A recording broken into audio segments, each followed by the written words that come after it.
Hola, ¿cómo les va? Muy buenas tardes, noches. Bueno, yo voy a ser muy breve porque tenemos un programa absolutamente nutrido de gente, diverso y nutrido de gente. Entonces, lo único que voy a decir... Pero vale la pena, ¿no? Lo tienen que escuchar, lo tienen que ver. Lo tienen que ver porque es un programa internacional. Tenemos invitada de Perú, invitada de Chile, tenemos el análisis de Ricardo Rubier. Y el primer invitado, que no vamos a decir quién es, pero que bueno, que tiene peso propio.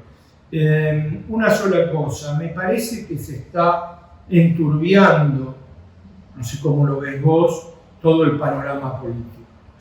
Sí, en realidad me parece que la complejidad que hay dentro del Frente de Todos está siendo utilizado por las distintas variantes de la oposición, donde no solo empieza a tallar lo que es, fue, será juntos, por el cambio, juntos, y también el sector de los libertarios. Me parece que se abre un panorama intenso para el próximo 2023. Tenemos, es cierto que un año en la Argentina es una eternidad, pero dentro de un año vamos a estar definiendo ya candidatura, vamos a estar definiendo la carrera y la cuenta regresiva para las elecciones. Lo que yo creo que hay que observar atentamente qué es lo que está pasando, no solo fronteras hacia adentro de la Argentina, sino fronteras hacia afuera. Y una guerra, afuera es un desastre. Claro, un mundo de guerra porque no repercute. En mi opinión, en estas horas se está firmando un acuerdo con Bolivia que puede ser muy oxigenante para la Argentina. Si teníamos un punto flaco era el tema energético. En estas horas se está firmando un acuerdo de provisión de gas incrementando el gas. Lo que nos venía de Bolivia. Ahí ha trabajado muy intensamente el embajador, el Basteiro y el presidente Alberto Fernández. Hay que reconocer que algunas cosas las agarra con energía. Se vieron cuando asumió el presidente Boric, empezaron a trabajar ahí el presidente Arce, el presidente Fernández, y en estas horas se está firmando un convenio que espero que los ductos con que tiene que llegar el gas sean suficientes para poder alimentar básicamente la cuestión energética y energía eléctrica. En la Argentina se genera mucho por gas. Creo que eso puede ser un gran alivio porque, por otra parte, van a entrar muchas divisas por el aumento del precio internacional de los commodities, básicamente soja, trigo, algunos otros también. Si no tenemos una gran escapatoria de divisas con el tema energético, la perspectiva la veo con más optimismo. A mí me preocupa la conflictividad social. Sí, bueno, pero por eso te digo, pero si tenemos divisas para poder manejar el tema productivo, para manejar... ese es el mayor tema. Yo diría que el mayor... No le encuentran vuelta. Es que no hay una vuelta, hay muchas vueltas. Y me parece que a veces estamos un poquito creyendo que con algunas medidas administrativas lo vamos a resolver. Y esto requiere... A mí me gusta... Hablé con un economista, te digo.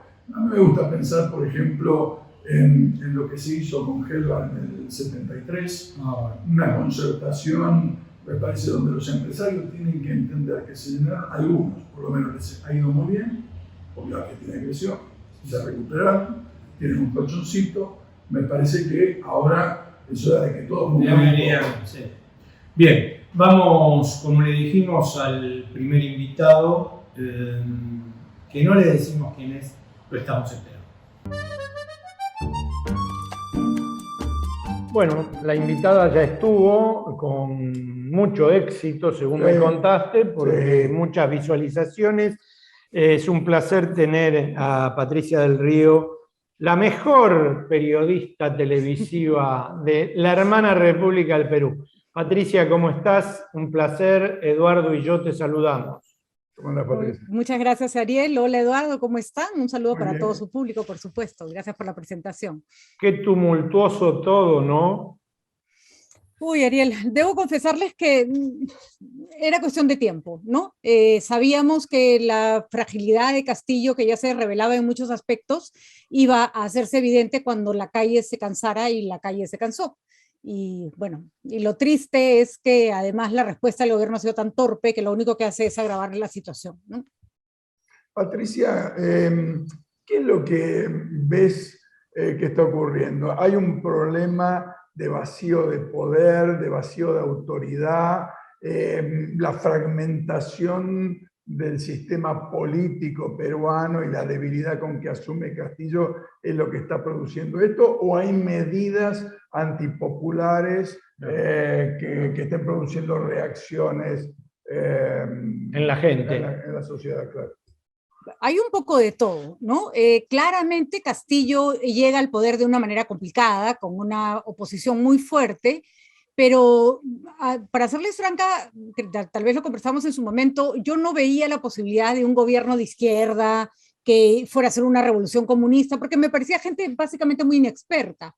Entonces, efectivamente, Castillo no ha significado el gobierno comunista que la derecha temía, pero es de una incompetencia palpable. Pero además, si solo fuera incompetencia, en fin, a eso sumémosle corrupción, sumémosle necedad, no se deja ayudar, no se rodea de la gente apropiada. Y pero eso sí, hasta hace 2 semanas, la mitad del país, que no era poca gente, quería que Castillo terminara su gobierno. Es decir, la vacancia no era bien vista, por lo menos por la mitad de la población, que repito, no es poca gente. A eso comparemos que tiene un 80% de desaprobación. O sea que hay gente que no lo aprueba y quería que se quedara. Pero Patricia, recién nombraste la palabra tan trillada y tan temida. ¿A 5 o 6 meses de asumir corrupción?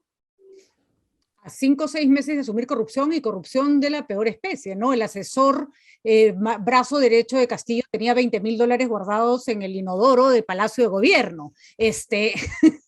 Sus compañeros, a ese punto, ¿no?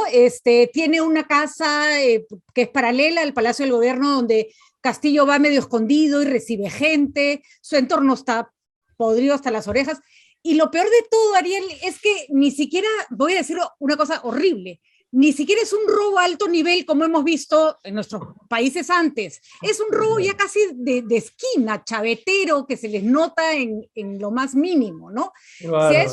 Si a eso le sumamos que por razones que no tienen que ver con el gobierno de Castillo, hay alza de combustible, alza de precios, por la coyuntura que se está viviendo en el mundo, la gente se cansó, ¿no? Se cansó y arrancaron las protestas. Pero claro, el presidente decidió que nos íbamos todos, nos metía todos en nuestra casa 24 horas, y eso, en lugar de calmar a la gente, la ha molestado más, ¿no? Yo noto, por lo que acá se ve, se percibe, estamos a muchos miles de kilómetros de distancia, que la represión ha sido muy fuerte, que hay muchos muertos, que hay heridos. Eso a uno lo sensibiliza, ¿no? Porque una cosa es que la gente proteste, que la gente salga a la calle, que haga reclamo, que demande, que haya huelga. Ahora, yo por lo menos no soy partidario de ningún tipo de represión en este tipo de cuestiones. Me parece que la gente tiene derecho a reclamar, ¿no? Totalmente de acuerdo.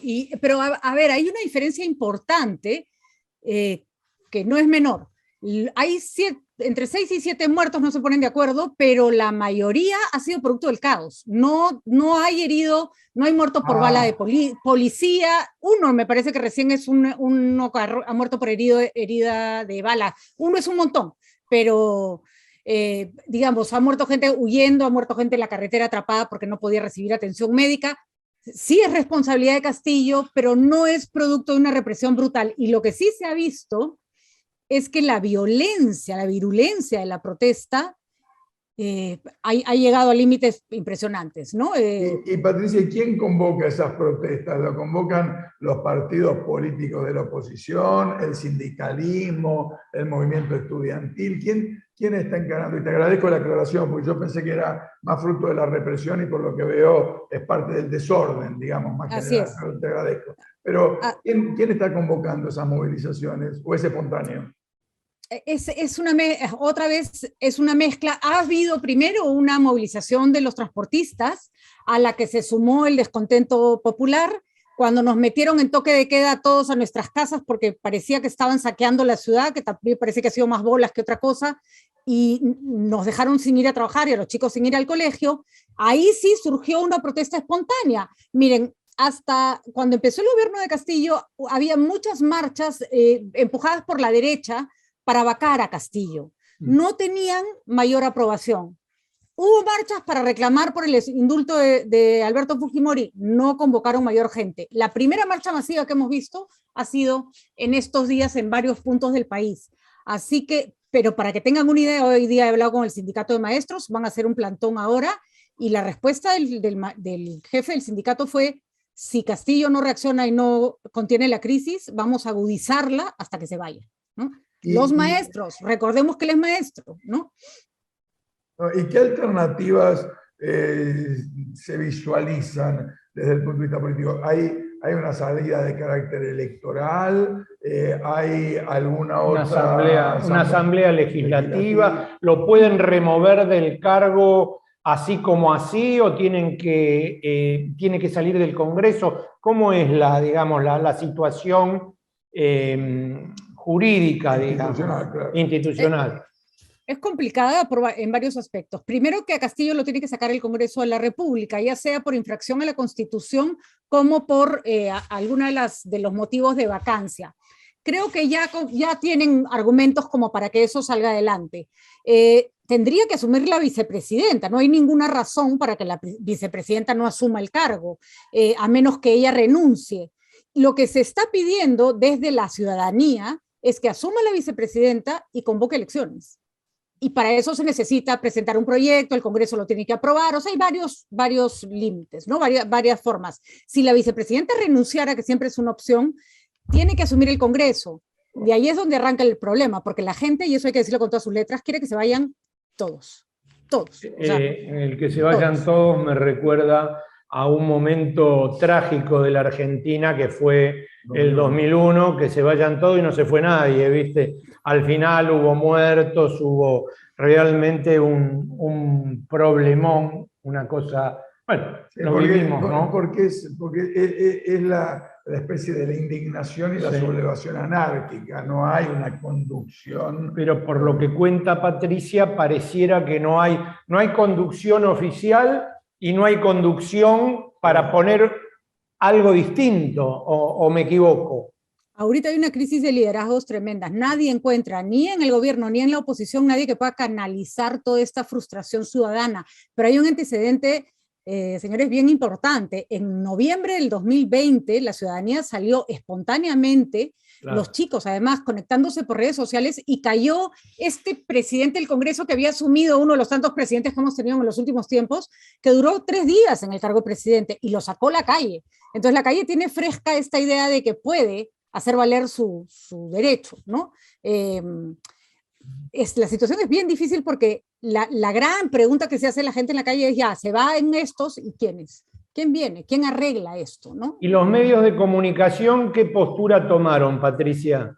Los medios de comunicación son variables. Ha habido mucha pro-vacancia en los medios de comunicación desde mucho antes que hubiera razones. Pero incluso los medios que defendían a Castillo, después de esta inmovilización de que nos mete a todos los limeños, porque fue Lima básicamente, 24 horas a nuestras casas con impedimento de salida, que hace una medida brutal, y ahí sí todo el mundo dijo: ok, hasta aquí llegamos. Porque hay un punto que esa medida de Castillo demostró: su incapacidad absoluta para manejar una crisis y su temor a la calle, porque nos metió a todos a nuestra casa en Lima, porque sabe que si sale Lima a marchar, cae, ¿no? Entonces, que así nos van a gobernar, que cada vez que tengan miedo nos van a dejar encerrados en nuestra casa, no parece lógico, ¿no? Esa es una medida muy fuerte, ¿no? Ya hubo varios intentos de remoción en el Congreso, ¿no? Y no prosperaron. ¿Cómo ves el futuro, no? Esa es la parte más decepcionante. Recordemos que el Perú cambió la legislación para mal, no permitiendo que ningún congresista se reelija. Por lo tanto, todos los que tenemos en el Congreso ahorita son nuevos. No van a poder volver a ser congresistas. Y como no se quieren ir, y les importa un pepino el país, y solo han aprobado leyes que los benefician a ellos mismos, hasta ahora le hacen el juego. O sea, todos gritan que Castillo es un incapaz, no sé qué, y a la hora que tienen que votar, Juacatán, todos votan para que se quede, ¿no? Y ahorita no se escucha un eco en el Congreso de esa indignación que se siente en las calles, ¿no?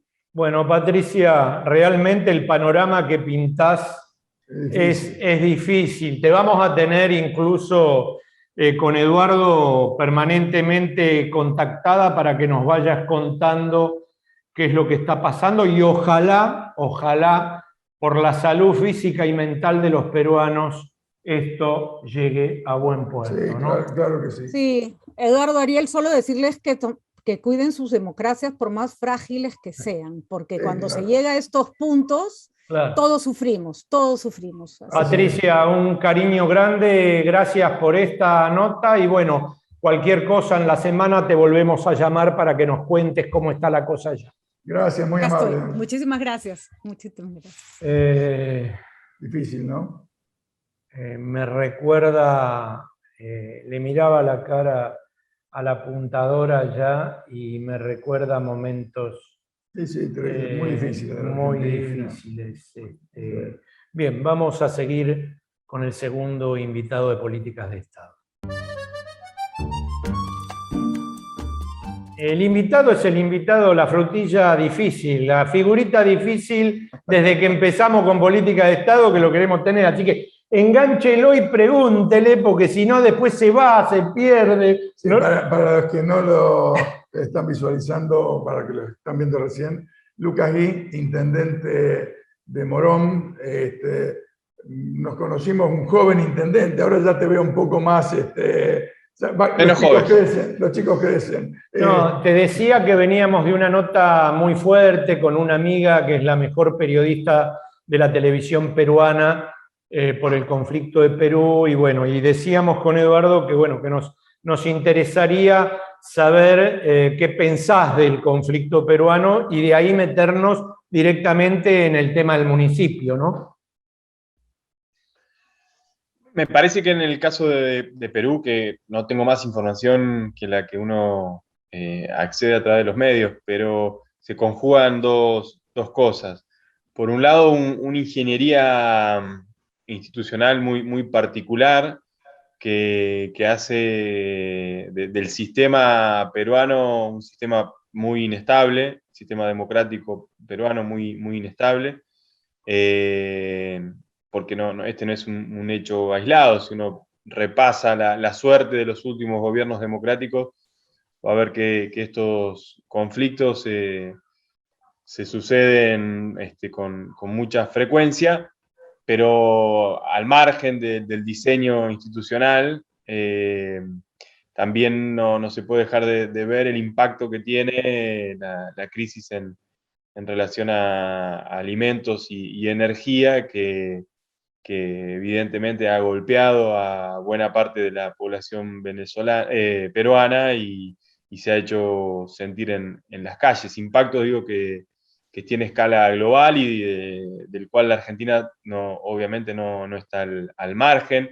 Bueno, eso desafía la pericia y la sensibilidad de los gobiernos para tener política pública que morigere ese impacto y no se sienta o no se sienta tanto en los bolsillos de nuestros compatriotas, ¿no? Estamos siempre, Lucas, en mi opinión, estamos frente a un dilema siempre, ¿no? Es una demanda insatisfecha después de el neoliberalismo en la región, una demanda insatisfecha de los sectores populares y una concentración de riqueza enorme en grupos de poder. Y la necesidad de recomponer rápidamente el Estado como mediador, regulador y capaz de ayudar a una redistribución más equitativa. ¿Vos lo vivís también en el municipio de Morón? Sí, se siente, porque nosotros veníamos de la etapa macrista y te lo pongo en números concretos. En Morón se perdieron 283 comercios, comercios concretamente, que todos los días abrían, había por lo menos un empleado, tenían proveedores y se consumía determinado bien o servicio. Bueno, de esas unidades, pequeñas unidades comerciales, 283 menos cuando accedimos en el gobierno allá por el 2019. 162 pymes perdió Morón. algunas unipersonales y otras hasta 20 empleados. Bueno, se perdieron fruto de una política que a escala provincial y nacional no generó las condiciones, no solo para el desarrollo productivo, sino que la ahogó, le quitó mercado, les quitó financiamiento, al punto tal que perdieron su propia capacidad de subsistencia. Y si a eso le agregamos lo que nos tocó atravesar en los 2 primeros años de pandemia, la situación es extremadamente crítica. No obstante, desde los 3 niveles del Estado se procuró generar todo un entramado de protección para que ese impacto de la pandemia y todo lo que supuso el confinamiento no repercutiera en más puestos de trabajadores y trabajadoras que se perdieran. Y la verdad que hay un reconocimiento general de que todos los instrumentos fueron efectivos, ¿no? Ya sea el ATP, lo que recreó la provincia con un programa llamado Preservar Trabajo, el IFE, ahora el REPRO, un Estado que tuvo acción, que tuvo iniciativa, que tuvo política pública para contener y que nos permitió el año siguiente, en el 2021, recuperar esos 10 puntos que nuestro producto había perdido en el 2020 y mantener esta tendencia que la vemos reflejada en el nivel de actividad, de consumo, incipientemente al alza, pero que necesitamos profundizarla, no solo en términos de crecimiento, sino, como vos bien señalabas, de distribución, que eso no sea solo una entidad estadística, el crecimiento, esos 10 puntos, sino que se refleje en el acceso a nuevos bienes y servicios por parte de las grandes mayorías. Yo creo que es el desafío. Bueno, hoy tenemos una puja distributiva en ciernes que de cómo se resuelva depende en buena medida la suerte de nuestro proyecto político. Nosotros tenemos que lograr... Ahora, vos no sé si te acordás que cuando quisimos hacer la nota fallida la otra vez, yo había arrancado con Eduardo diciéndote que te habías encontrado con un municipio en llamas y se cortó la nota. Esto que estás contando no hace más que avalar eso que yo te preguntaba, más la pandemia. ¿Cómo vas a hacer para volver a tener un Morón pujante, digamos, un Morón distinto, ¿no? Bueno, nosotros ya recuperamos todos los comercios esos que se habían cerrado, los recuperamos. Muy bueno, y ya estamos en niveles al 2019. Y en cuanto a la actividad productiva, también ya estamos inclusive arriba de los niveles del 2019. ¿Eso nos satisface? No, no nos satisface. Estamos yendo por más. Recibimos hace poquito la muy buena noticia ante una presentación que hicimos en su momento, que la empresa, lo digo porque es emblemático, una empresa que fue reconocida en estos últimos meses por un proyecto sumamente innovador y articulado con el CONICET y el Ministerio de Producción, como fue la empresa que desarrolló los barbijos con el bactericida, el Atom Protect, más allá del chivo.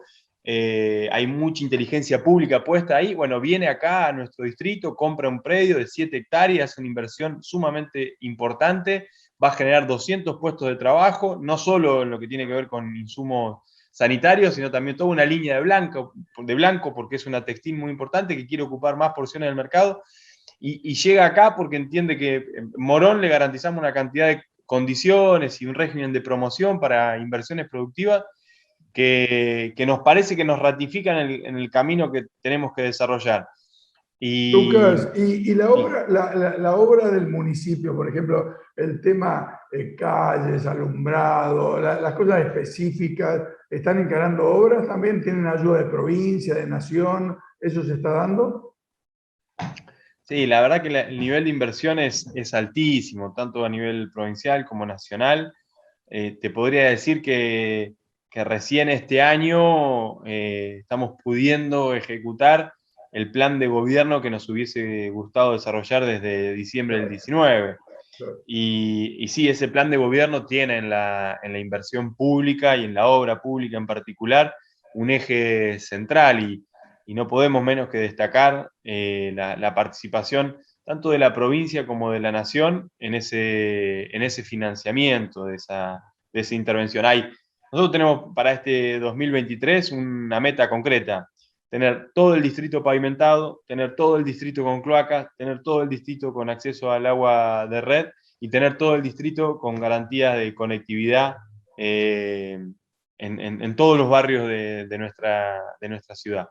Y hoy estamos cerca de lograrlo y hasta tal vez con algunos meses de anticipación a fin de este mandato. Bueno, eso se hace producto de la interrelación con la provincia, con la nación y también con un sector privado que claro, en la medida que ve condiciones invierte, apuesta, asume riesgo, pone capital de trabajo y bueno, el desafío es que eso se traduzca en calidad de vida de nuestra gente y en distribución de esa riqueza que entre todos generamos.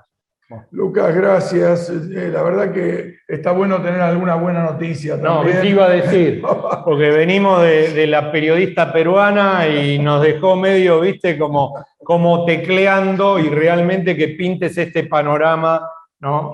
Es alentador. Muchos éxitos, ¿eh? Ojalá, seguimos al habla para tratar de que te encontremos, porque sos un muchacho difícil. Le voy a decir a Larry que te ate. La gestión te lleva siempre, sabés cuándo arrancás el día, pero nunca cuándo ni cómo lo terminás. Pero bueno, gracias a ustedes por el espacio. Un cariño al equipo. Gracias. Un abrazo. Un abrazo grande. Vamos a la pausa. Vamos a la pausa y el análisis de la coyuntura con Ricardo Rubier. Acompaña a Política de Estado Puerto La Plata, un importante nodo logístico para los sistemas productivos de la región. Un puerto en continuo desarrollo. Puerto La Plata, el puerto del futuro.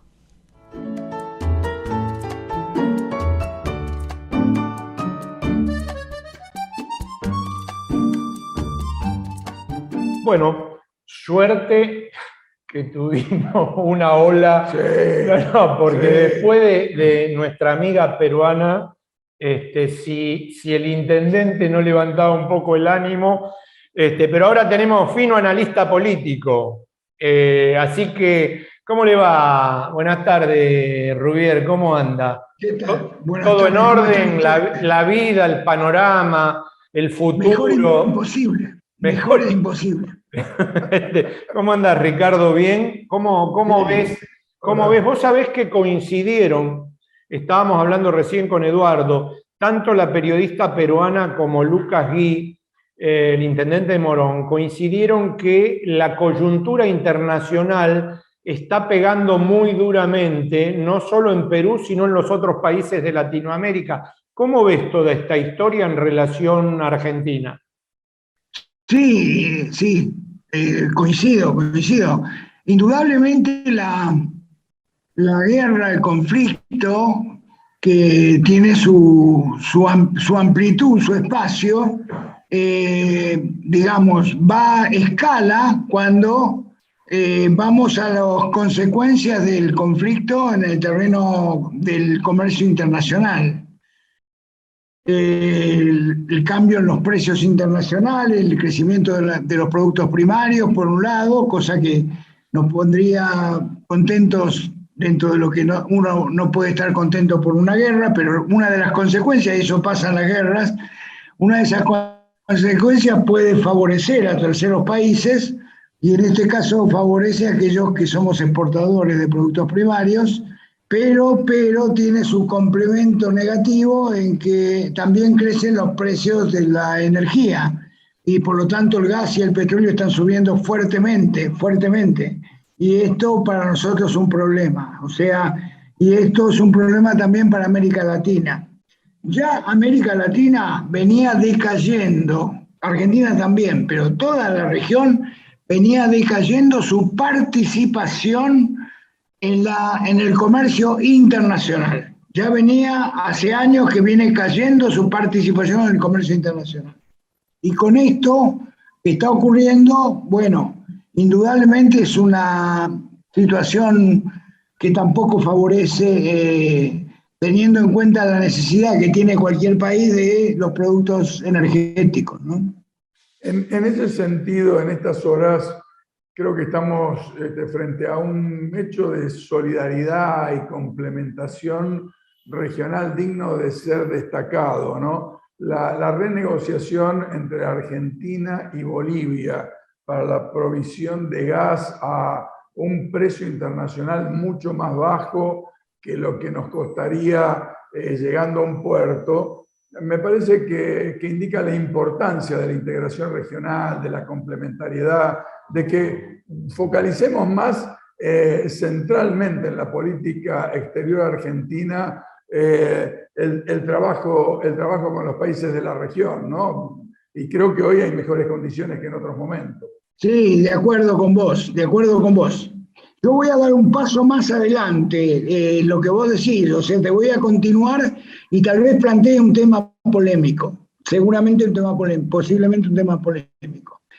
Yo vengo siguiendo esto, vengo leyendo y siguiendo este tema que vos decís, en el cual uno encuentra algunas cosas muy interesantes. Por ejemplo, de que el comercio intrarregional dentro de nuestros países, no con Europa ni con Estados Unidos, sino dentro de nuestros propios países, está muy por debajo de su potencial, muy por debajo de su potencial. Acá hay un funcionario que es digamos, que le sigue a Mansur en jefatura de gabinete, lo nombro porque es digno de escucharlo, que se llama Jorge Neme, y ustedes deben conocer. Sí, claro.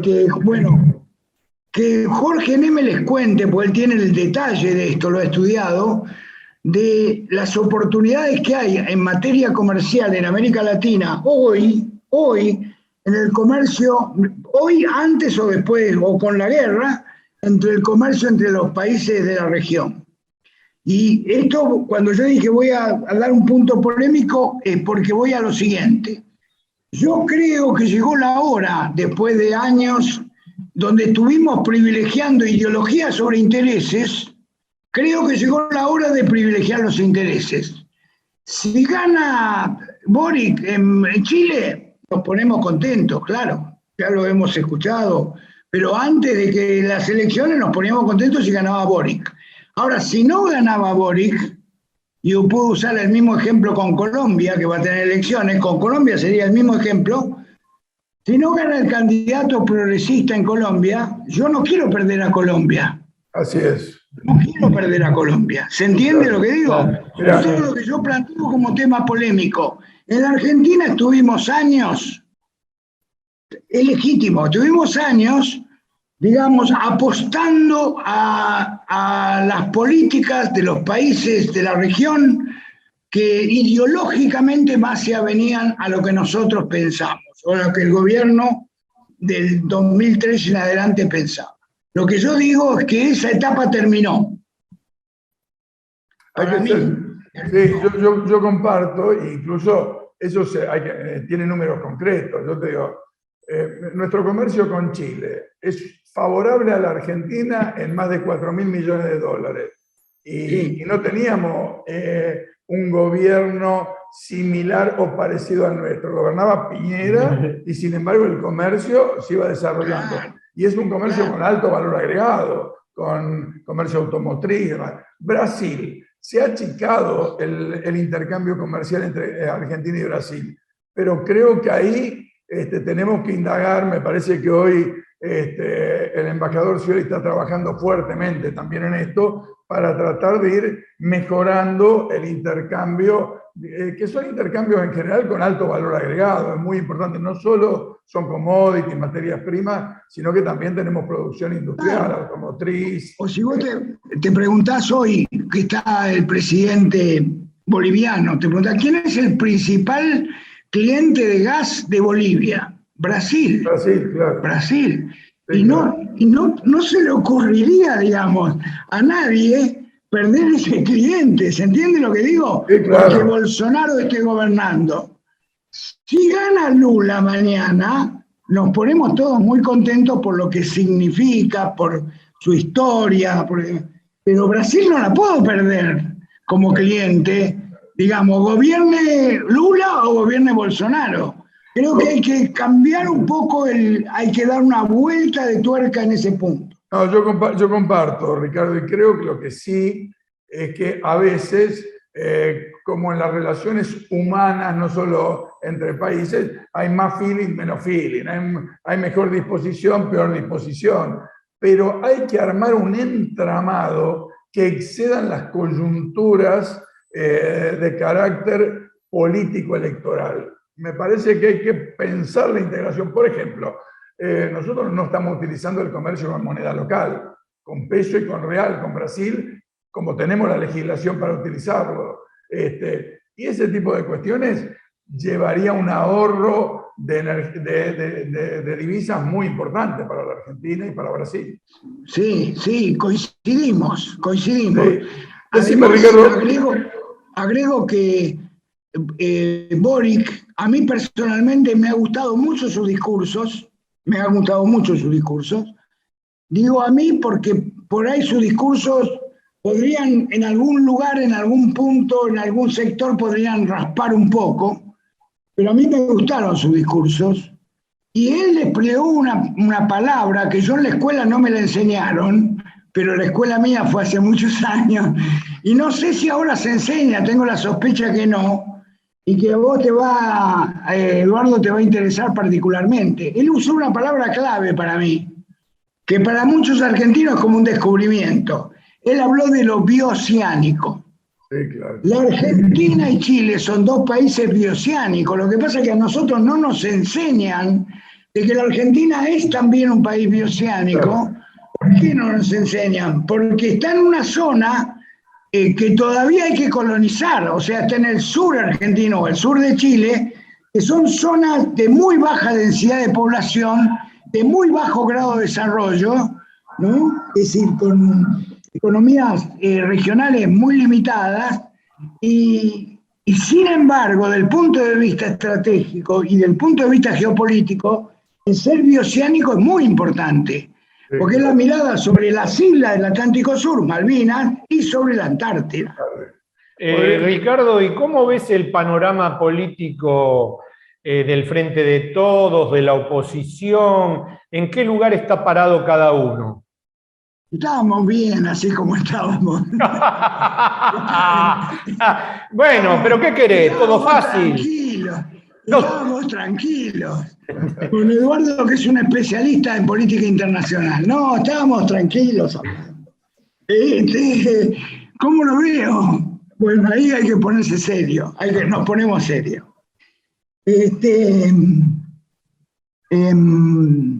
Mirá, qué sé yo, por dónde empezar. Vamos a empezar por arriba, vamos a empezar por el vértice superior. Es muy difícil en un país que no haya crisis, es imposible que no haya crisis política en un país que tiene al presidente y a la vicepresidenta en un conflicto entre sí. Y que ese conflicto entre sí no es un conflicto psicológico, es un conflicto que involucra aspectos del poder y aspectos de los espacios políticos. Por lo tanto, es casi obvio empezar por ahí, porque decir, mira, la mejor demostración que tenemos una crisis es lo que está pasando acá en el vértice superior. Y la verdad y en eso yo soy muy rotundo y me pongo muy serio. Si no se resuelve eso, digamos, no hablemos de otro tema. No hay salida. O arreglamos ese tema o no hablemos de otra cosa. Claro. Porque la verdad, ese es el tema. Si vos me decís, te cuento a vos, ¿no? Volviendo a la región ¿sabés cómo está Colombia? ¿Sabés cómo está Perú? ¿Sabés cómo? El presidente y la vice no se llevan bien porque tienen visiones distintas respecto a lo internacional, regional. Y vos vas a decir, la pucha, no sabía, ¿no? Mirá qué problema. Bueno, ese es nuestro problema. O sea, el problema es que tenemos dos visiones distintas, y yo me atrevo a decir más a fondo, hay dos visiones del capitalismo distintas. Hay dos visiones del capitalismo distintas. Hay que decir la verdad. Yo no pretendo, porque es una utopía irrealizable, que juntemos a la clase dirigente del CCK a discutir sobre el capitalismo.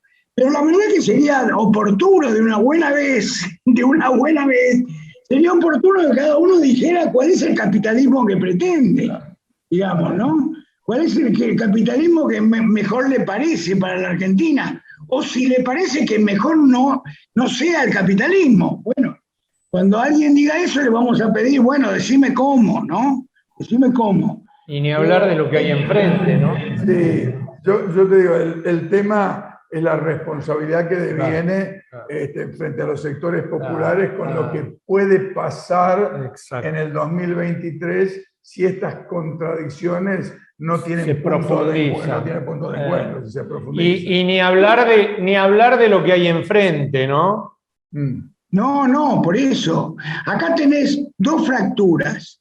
Una en la coalición oficialista, ¿no? Que yo creo, viste, como, sin faltar el respeto a nadie, ¿no? Pero utilizo la metáfora del matrimonio.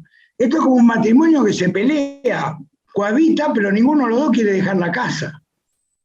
Decime, y no se nos mete en esta situación, no se nos está metiendo el fantasma libertario contactando con la rebeldía de muchos sectores. ¿Cómo lo percibís? Y con esto vamos redondeando. Ahí vamos, la fractura del oficialismo, hay una fractura en la oposición, pero la oposición está muy cómoda mirando al oficialismo. La verdad que es como dejarle el campo allanado y el camino libre como para que avancen. No sé si van a llegar juntos a las elecciones en la oposición, pero indudablemente tienen problemas internos, también miradas internas respecto a lo que decíamos antes, no tan polares, pero también tiene diferencia de concepción respecto al déficit fiscal, al papel de las inversiones extranjeras, etc. Por último, los libertarios. Mirá, los libertarios están creciendo en las encuestas, o sea, Milei, perdón, está creciendo en las encuestas, está creciendo en la consideración pública y crecen sobre la base de la grieta que dejamos nosotros, o la grieta que deja la oposición. Sobre la grieta de los dos es que avanzan los libertarios. Ahora, personalmente, me puedo equivocar, me parece que todavía no constituyen un peligro de poder en la Argentina, todavía, en mi opinión. Pero sí, ojo, lo que sí veo es que en el 2023 pueden ser árbitros electorales. Sí. Ricardo, realmente gracias. Disculpa que te sacamos de la tranquilidad de tu análisis internacional. Sí, claro. Para meterte... Es más fácil hablar... Claro, es más fácil hablar de algo que está muy lejos, de algo que te compromete. Pero bueno, realmente gracias, porque cada vez que te llamamos con Eduardo estás disponible para brindarnos tu punto de vista de todo esto. Yo lo único que te digo es que si mi viejo anarquista, que se decía libertario, se levantara de la tumba, Milei lo cagaría a patadas en el orto. Pero bueno... Pero tu viejo era anarquista de izquierda, Era libertario mi viejo, no esta payasada. Sí, no. No, él, claro, sí, yo te entiendo. Lo que pasa es que él no es de izquierda. Un anarquista de derecha podría ser, ¿sabes quién? Jorge Luis Borges. Borges decía que era anarquista. Claro. Es un anarquista de derecha, digamos. Bueno, gracias de vuelta. Gracias, Ricardo. Nos estamos viendo. Muy bueno, y la próxima vez te prometemos que no te vamos a hacer hablar de política nacional. ¿Les puedo dar una buena noticia antes de terminar? Una buena noticia que me había olvidado de Milei. Sí. Yo después le voy a hacer llegar los números. Yo hice un simulacro acá, así solito en mi casa. Hice un simulacro de triunfo electoral de Milei. ¿Y sabés lo que me da? Con números razonables, ¿no? Con números razonables. ¿Sabés lo que me da? Que en el caso que Milei gane, no tiene Congreso propio. Bien. Bueno, nos vemos. Dale, nos vemos, Ricardo. Bien. Bueno. Siempre es...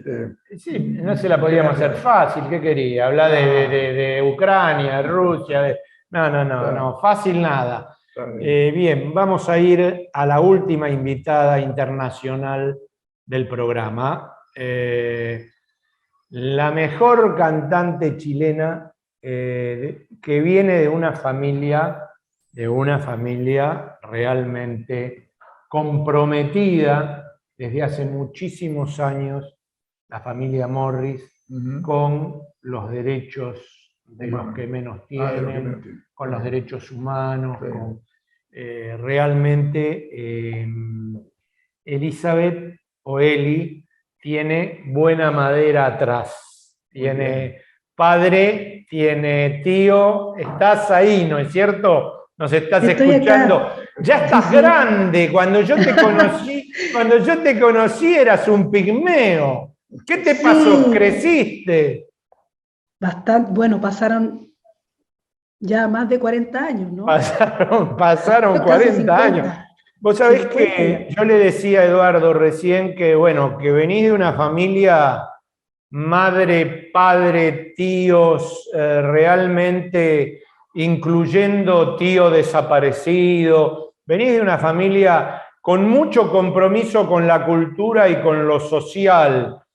Sí. ¿Cómo esa mochila, cómo la llevas? Bueno, es una responsabilidad por un lado y también ha sido una marca en mi historia de vida y por lo tanto es imposible estar al margen, ¿cierto? De esa tremenda historia que llevamos y que además en mi caso también como niña tuvo la característica de ser una niña en el exilio, que creció en el exilio, y por lo tanto tengo una experiencia de vida totalmente ligada a eso, a esa cultura, a la cultura de la defensa de los derechos humanos. Y intento desde la música aportar de alguna manera cierta visión de mundo, a cierta sensibilidad también, aunque no necesariamente desde la canción política o con un contenido tan evidentemente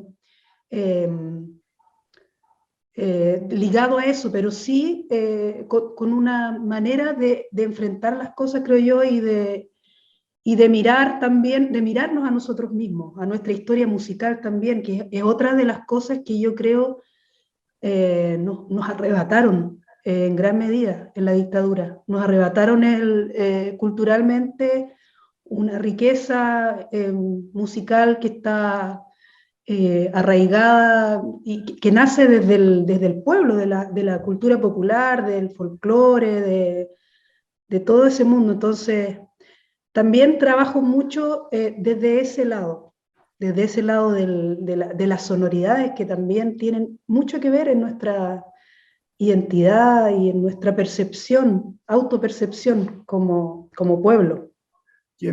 Para quienes nos están viendo, Elizabeth estuvo como parte de la delegación que acompañó al presidente Boric, que visitó a la Argentina. ¿Cómo se dice? ¿Boric o Boric? Porque he escuchado las versiones. Las dos, sí. Las dos parece. Nosotros le decimos más Boric que Boric.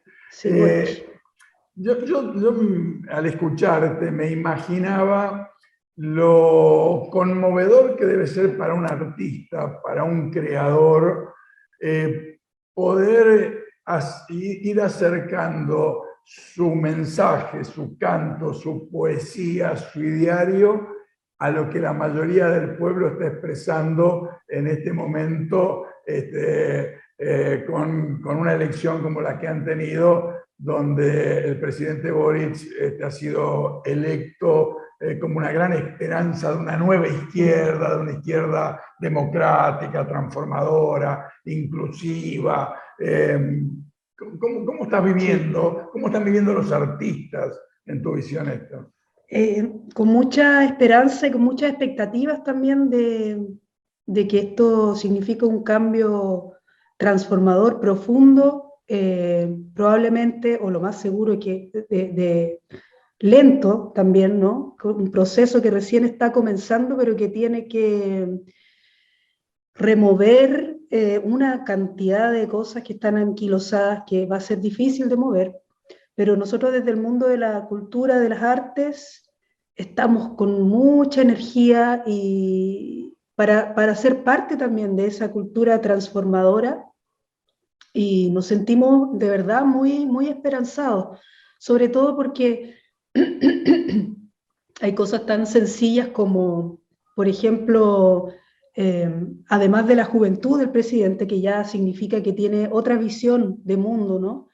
Es una persona que sabe de música, que lee mucho, es una persona culta, y eso ya marca un primer precedente que nos lleva a pensar que esto va a significar algo no superficial, y donde él tiene conciencia de lo que la cultura significa, cosa que antes, bueno, con Piñera era realmente un desastre, ¿no? O sea, él hacía unas citas de repente que no tenían nada que ver, mezclaba una cosa, una persona totalmente ignorante.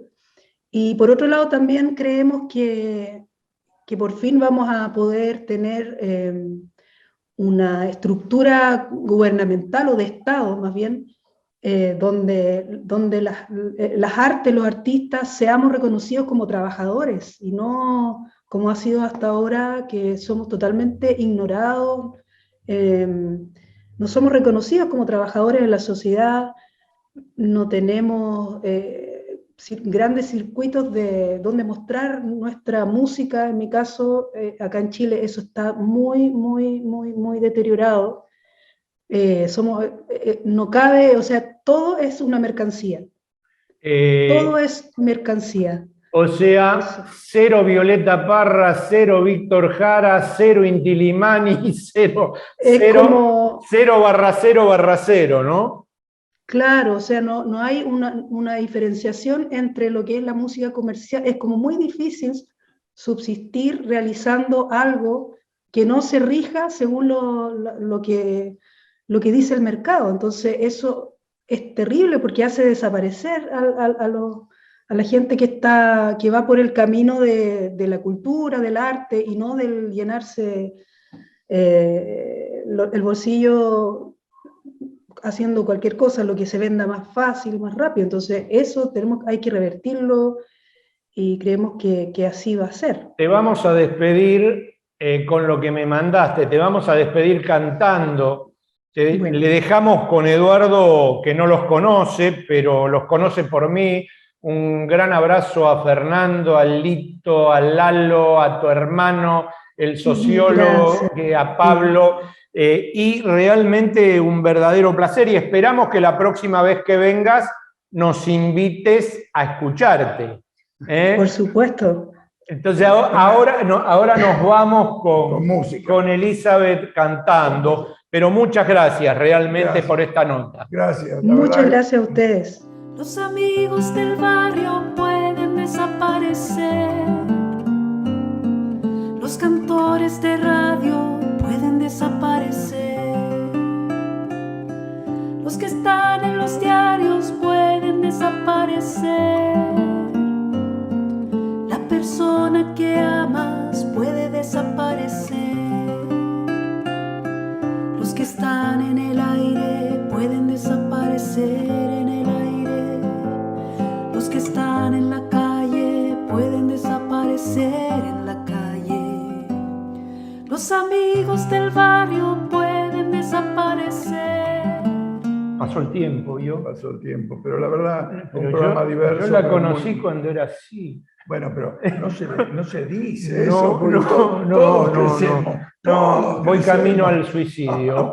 Todos crecemos. Bien, nos vamos, Sigal. Despídase. Bueno, ¿Qué programa, Sigal? Sí, ¿qué nivel? Bueno, nos vamos, que tengan un buen fin de semana lo que quede, y nos volvemos a encontrar el sábado próximo por Somos, Canal 7 de Cablevisión, y por Flow, Canal 17. 517. Y también por YouTube. Que la pase muy bien, nos volvemos a encontrar el sábado que viene, esperamos que les haya gustado.